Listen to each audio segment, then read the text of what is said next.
Keynesian model is multiplier effect. Okay, that includes expenditure multiplier and tax multiplier. Okay, basically, you know expenditure multiplier is positive. Okay, you increase expenditure, increase consumption, you increase income. But if you increase tax, you're gonna go down, right? Okay. Okay, so then let us try to see, okay, what's going on in terms of the multiplier effect. So it seems very beautiful, okay? Such a wonderful model. If you increase expenditure, consumption just a little bit, then you can increase the national income quite a lot, okay? So what's going on here? Let us see what, okay. So assume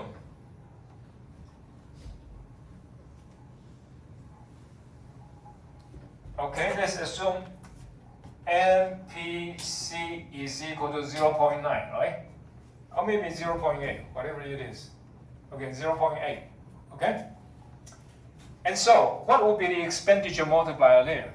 It is 1 over 1 minus MPC, right? Is equal to 1 minus, and it is equal to 1 over 0.2, that is equal to 5. So, for this basic model, okay, with lump sum tax, with this basic model, what do you have? If you have MPC is equal to 0.8, what you get? You get the expenditure multiplier equal to 5. What does that mean? That means you increase $1 consumption, expenditure, whatever, then you're going to increase $5 in income. Okay, that's quite a lot. But look at this, okay?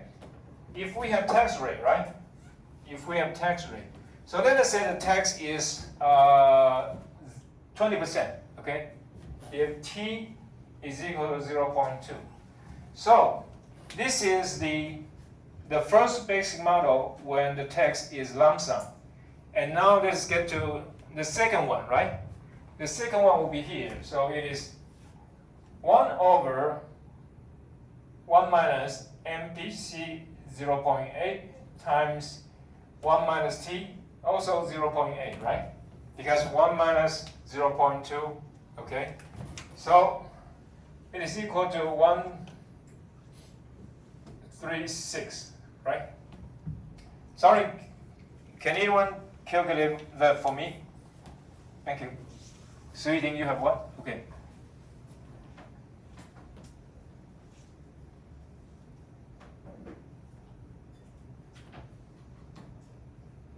Excuse me? Okay. 2.78, right? So about 1/2, right? About 1/2. So what does that mean? Because if you don't consider tax rate at all, it sounds like good, but as a matter of fact, it is not. So what does that mean?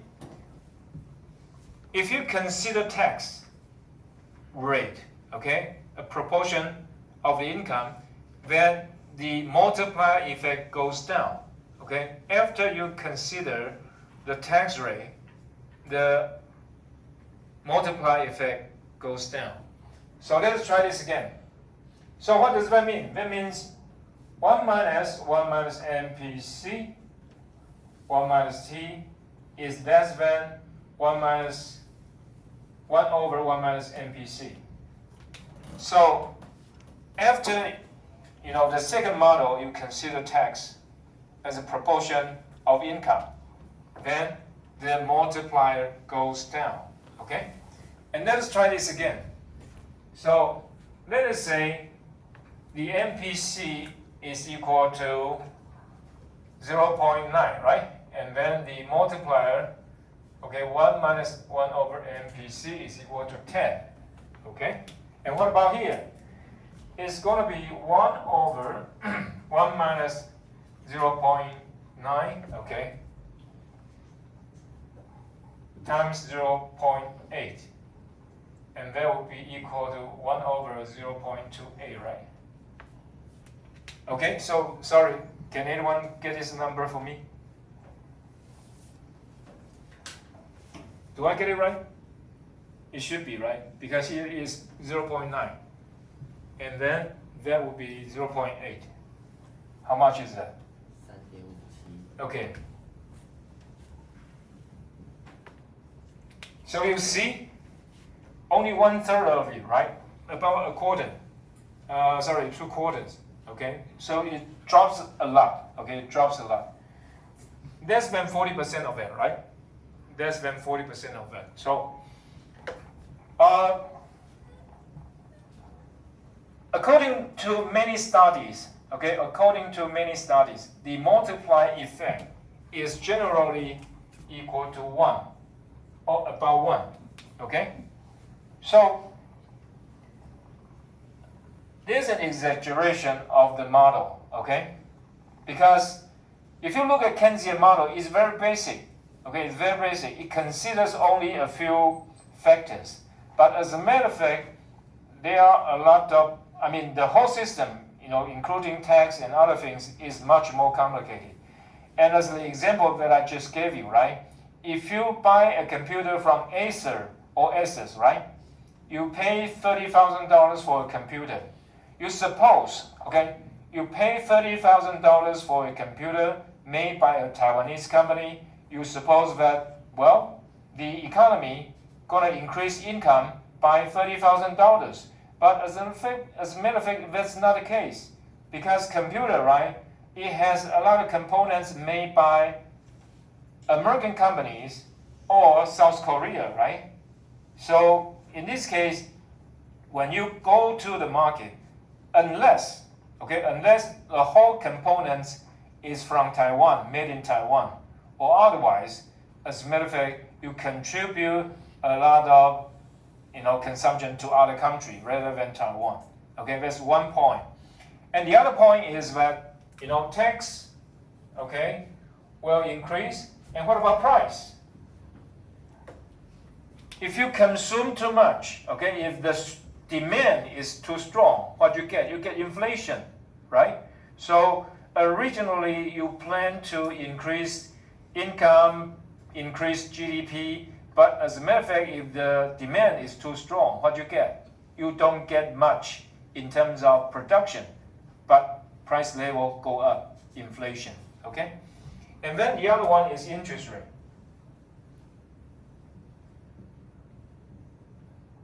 That's another issue that we will talk about next year. And then what others?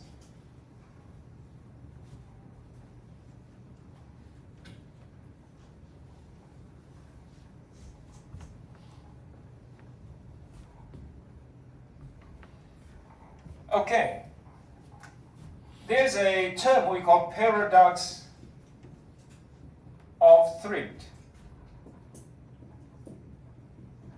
Paradox of thrift. In Mandarin, it is called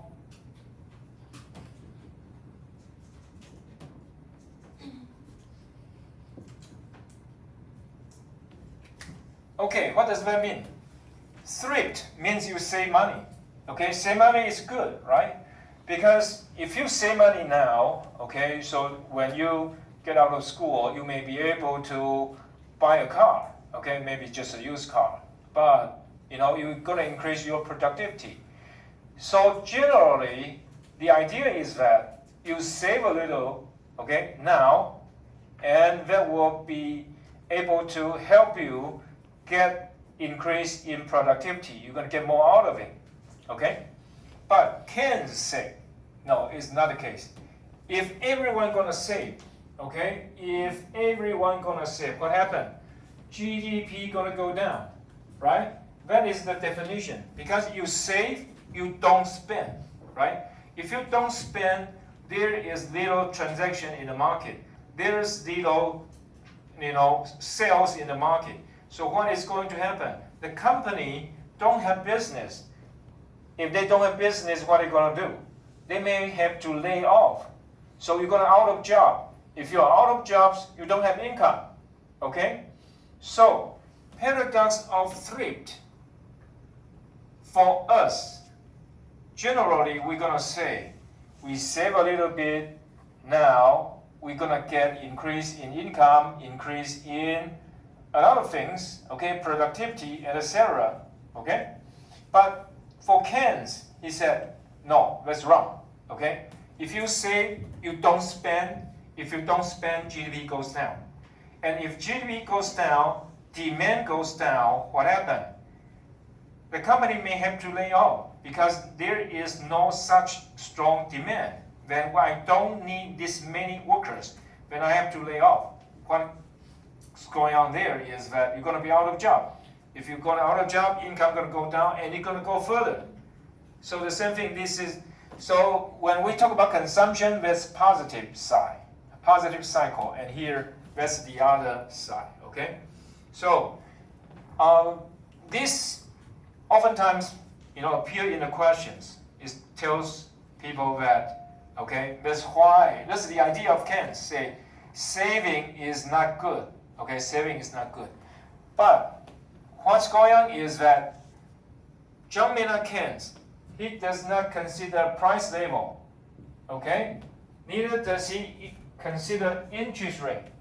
Okay, so if people continue to consume, continue to buy things, what happened? Price is going to go up. If price is going to go up, you get inflation. So that's not good for the economy because what you want is increase in production. You get more goods. But if you have inflation, you don't get more goods. Okay? And the other one is interest rate. Okay? So let us say a society save more. If a society save more, what will happen? Interest rate going to go down. Okay? Interest rate going to go down. If interest rate going to go down, what happened? Investment going to go up. Okay? So, if you save a little bit more, does it really matter? Is the impact just bad? The answer is no. If you look at Taiwan, right? You look at Japan, you look at Hong Kong, okay, and Singapore, all these countries I mentioned, they save a lot. Okay, they save a lot. So what happened? They have economic growth. And for next year, when we get to economic growth, we will talk about Solow model. Solow model. Solow model, what does he say? He say saving is good for the economy. Okay? If you have a lot of saving, what you get? You're gonna get increase in income. Okay, increase in economic growth. So that's the Keynesian idea. Okay, saving is not good. Okay, you have paradox of thrift. If you save too much, that's going to hurt the economy. But if you look at a different perspective, okay, then you get different result. And basically, Keynes' idea, okay, is different from Solow. And why? They both talk about economic growth, but they have different conclusion. Even we say opposite, right? One is say you have to save more. One is that you have to consume more. Okay. So anyway, that's the when we get to next year, after we discuss money supply, money demand, then we're going to talk about more. So why Keynesian has the conclusion of paradox of thrift? One is he does not consider price because he said there's price rigidity. It's going up easily, but difficult to go down. And the other one is interest rate. Okay, suppose a society with a lot of saving. If you save a lot, okay, what happened? Interest rate going to go down. And if interest rate going to go down, investment will go up. But this does not appeal in Keynesian model, okay? Because it doesn't consider interest rate. But when we get to next semester, after discussing money supply and money demand and also ISLM model, you're going to see the relationship between interest rate and national income. Okay? Okay, let's turn to geometric form of discussion of Keynesian model. So still we have y is equal to c plus I plus g. Okay, so let's see what's going on here.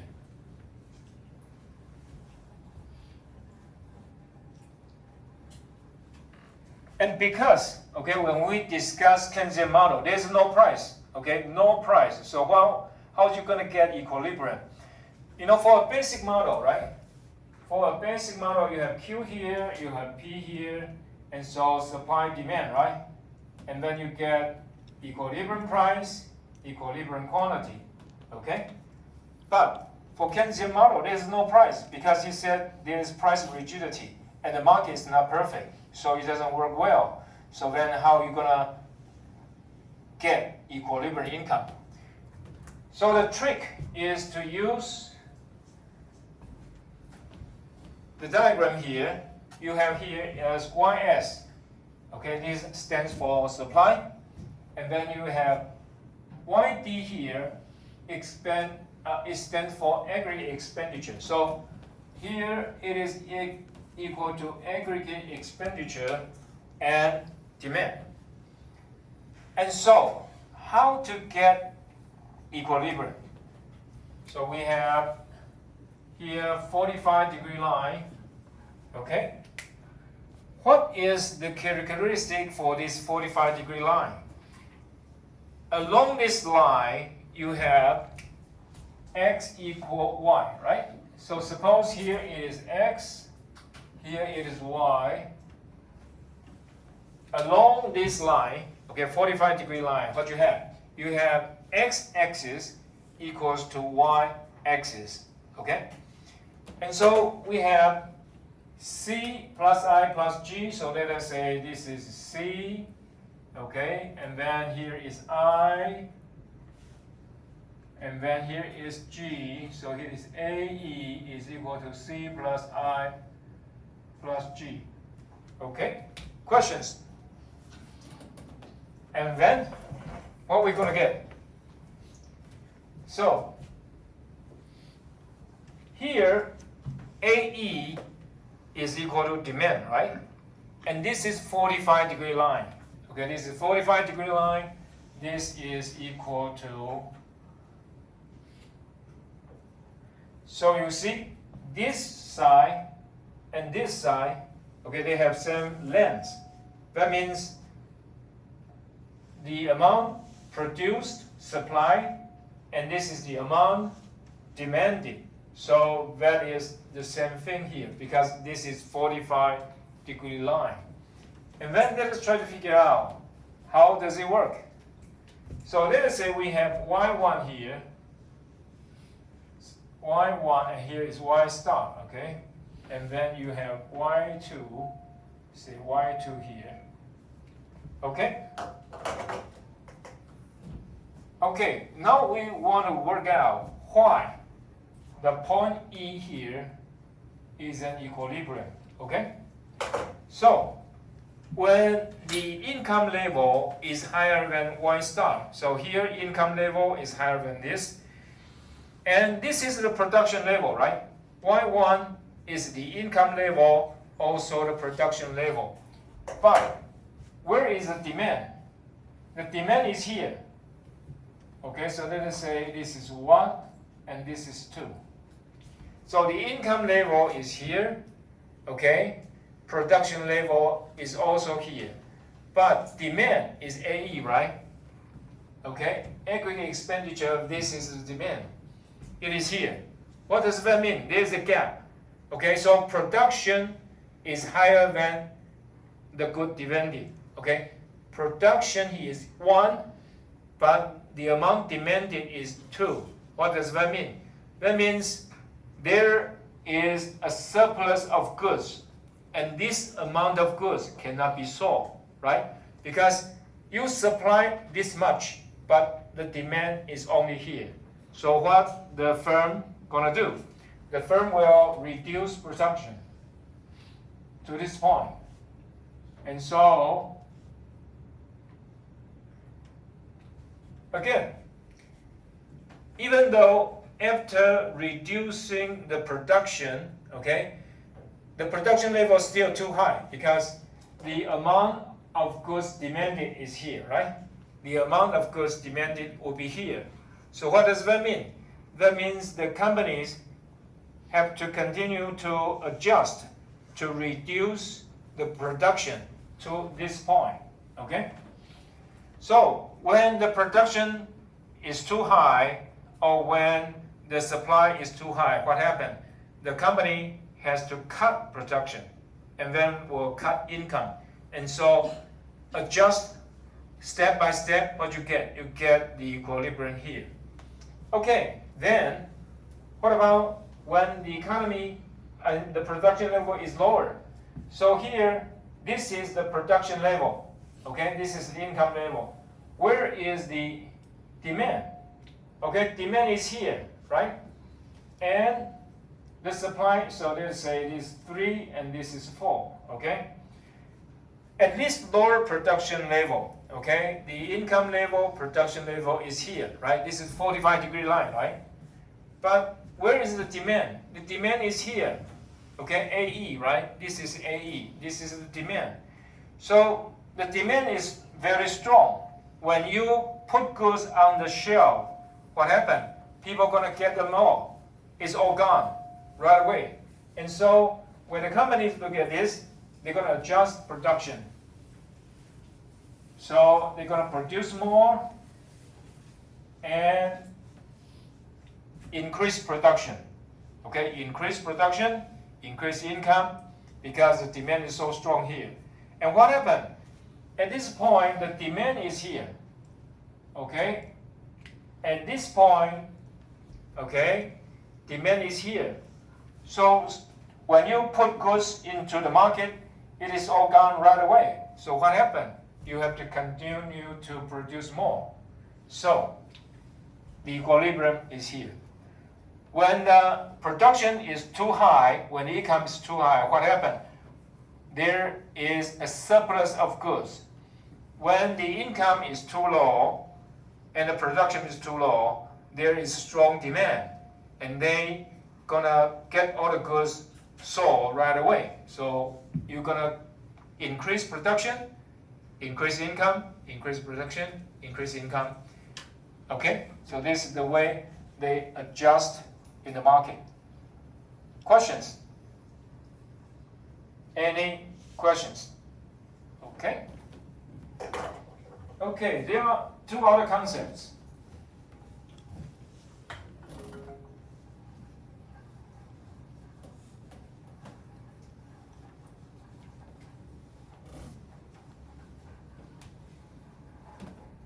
Okay, one is called inflationary gap. Inflationary gap. And the other one is called deflationary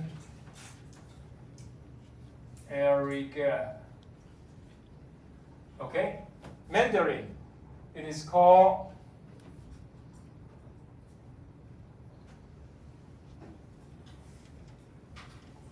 and this one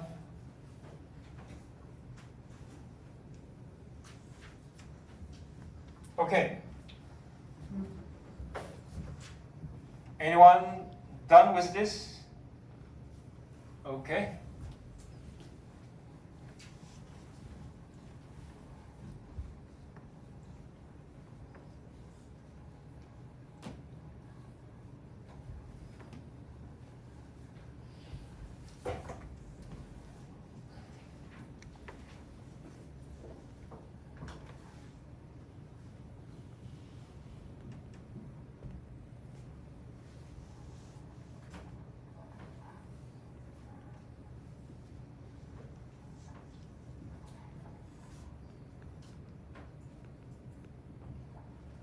Okay, suppose an economy has a full employment production level. Okay, YF means full employment production level. Okay, can anyone tell me what is full employment? If it is full employment, means the economy is at the natural rate of unemployment. Okay, Zhang Yixun. What is natural rate of unemployment? We discussed it last week. Okay, there are 3 types of unemployment. Do you remember that? There are 3 types of unemployment. Exactly. So what is that? Good. Very good. There are three types of unemployment, right? One is frictional unemployment, right? The second one, structural unemployment. And the third one, cyclical unemployment, right? So the natural rate of unemployment has two items. Which two? Frictional unemployment and structural unemployment, okay? So, Zheng Yuxuan, what is the relationship? I mean, what does the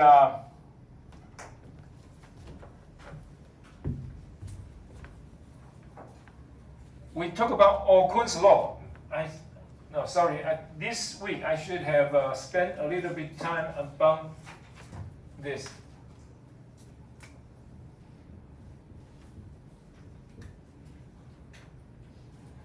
Zheng Yuxuan, do you still remember A-YDY-NKUST law?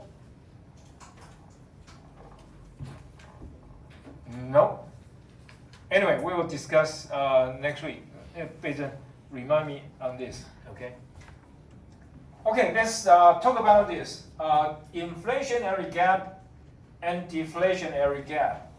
The reason we have these two concepts is because we assume there's a full employment production level, okay, something like this, okay? And then you have, let us say, AE1 here, and then you have AE2 here. And so here you have Y1 and here Y2.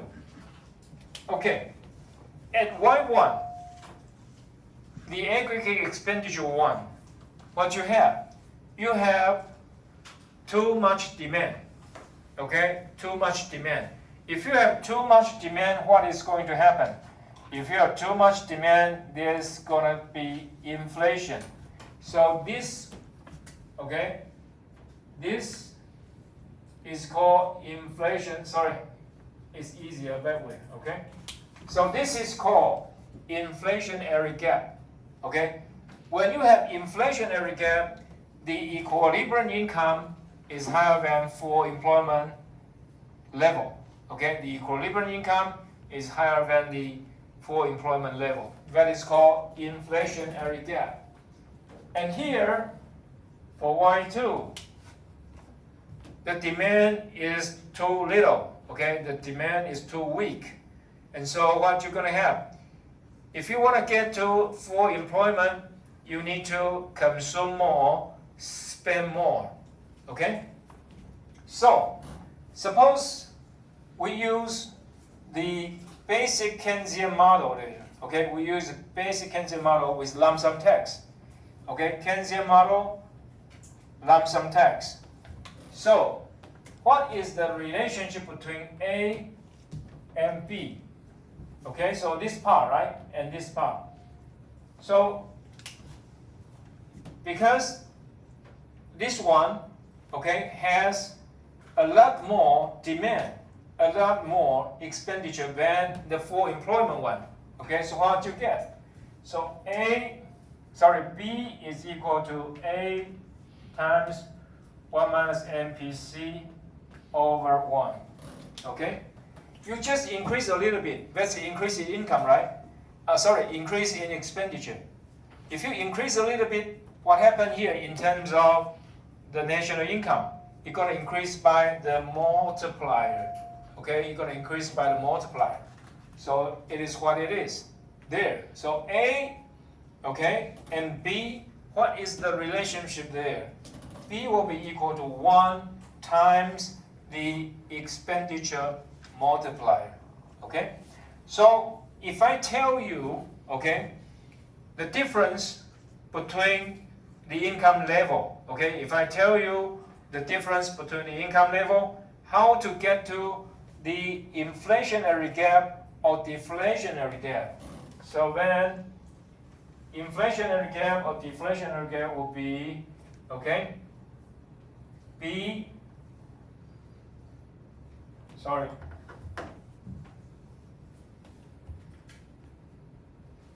B times 1 minus MPC. Okay, so this is the way to get it. Okay, questions?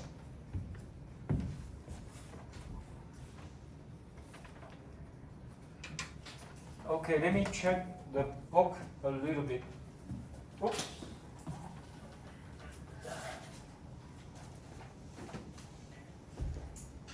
Okay, all these will be in the test. Okay, all these will be in the test. So you have to be very careful here. Okay, but basically, you get y is equal to c plus I plus g, and with c naught is equal to,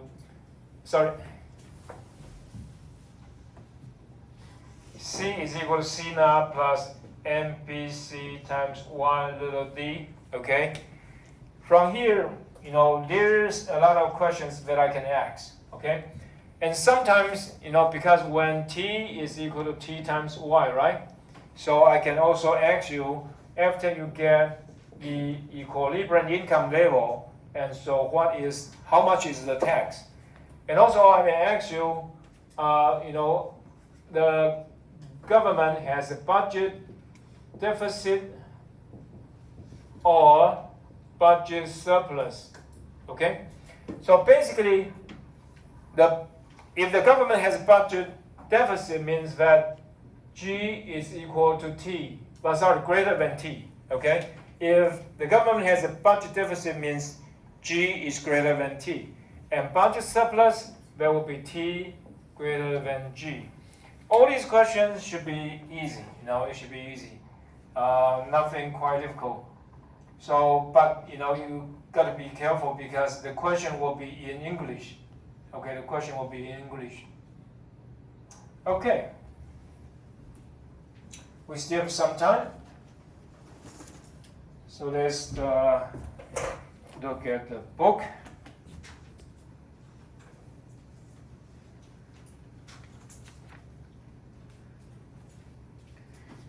So let's turn to chapter 2.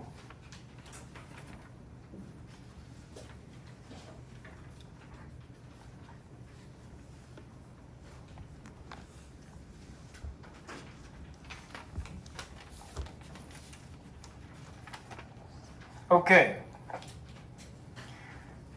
Page 85. Page 85. Page 85 say, what are the 3 approaches to measuring economic activity, and why do they give the same answer?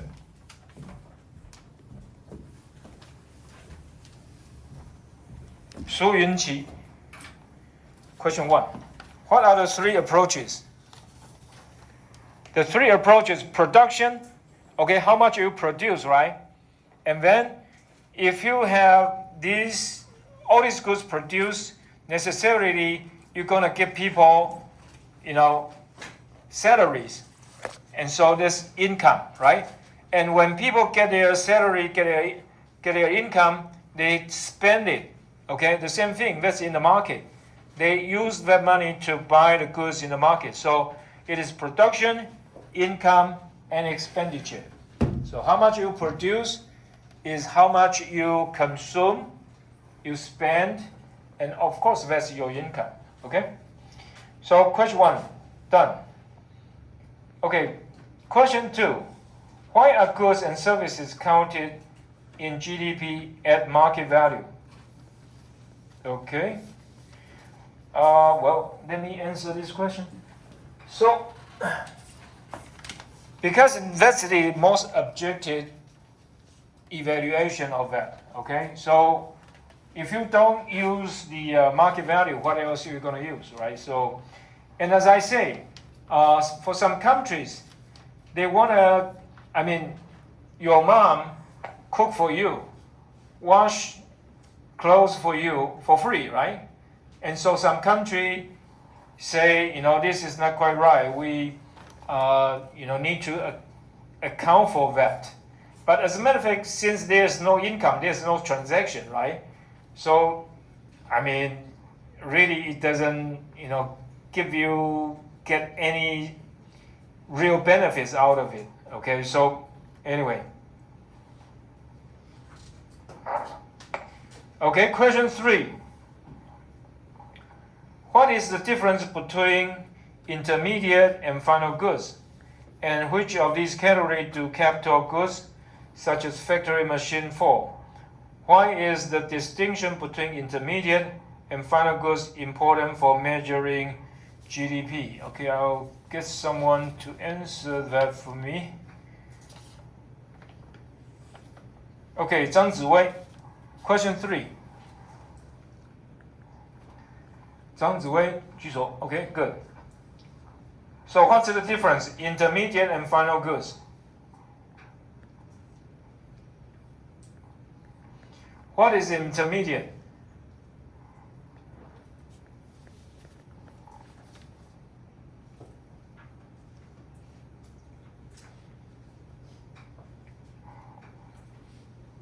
Liao Huiqing. Question 3.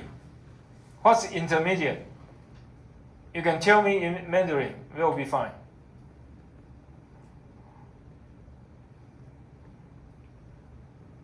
Intermediate. Final goods. Okay, say that. Okay, and then what about intermediate? Right. Okay, so let us say I go to the market to buy vegetable, right? Okay, I go to the market to buy vegetable, I just consume it. That's final. But if you run a restaurant, right? If you run a restaurant, you go to buy vegetables, but you don't consume yourself, right? You sell it to others. Okay? So when you buy it, you count once, and then when you sell it, you cook up with dishes and sell it again. So then you count twice, 2 times, right? So it's not right. So that's the reason we call, the intermediate goods, okay, will not be counted twice. And then, so what happened? You have to, omit all the intermediate ones.